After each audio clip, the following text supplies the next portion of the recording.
Samantala, 7 katao kabilang ang 5 miyembro ng pamilya ang kinagat ng napulot na tuta na nagpositibo sa rabies.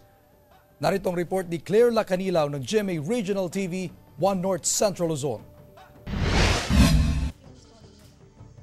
5 miyembro ng pamilya ang kinagat ng tuta na napulot nila sa daan sa barangay Navalwan, Mangaldan, Pangasinan. Unang nakagat ang padre de pamilya na si Aniceto Molina. Sunod na kinagat ang kanyang asawa na si Loisa, 2 anak at isang apo sa magkakaibang araw.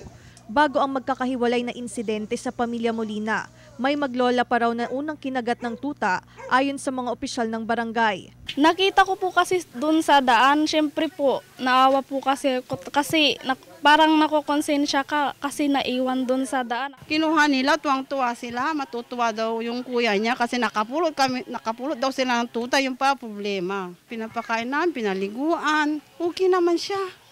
Pero talagang may time siyang nangangagat ng kung ano-ano. Namatay kalaunan ang tuta na isang aspin at nang isa ilalim sa laboratory test na pag-alamang positibo sa rabies ang aso.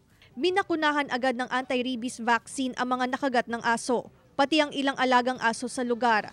Upang maiwasan na madagdagan ang kaso ng animal bite, pinaigting ng pamunuan ng barangay ang aso mo italibo sa mga residenteng may alagang hayop. Pagbumultahin ang sino mang lalabag sa ipinag-uutos o ipinatutupad ng barangay. Kung tayo maghihigpit tayo yung gagawin natin yung aso mo, itali mo para iwas disgrasya. Natukoy ang may-ari ng aso. Nag-usap-usap na rin sa barangay ang may-ari ng aso at mga nabiktima ng dog bite.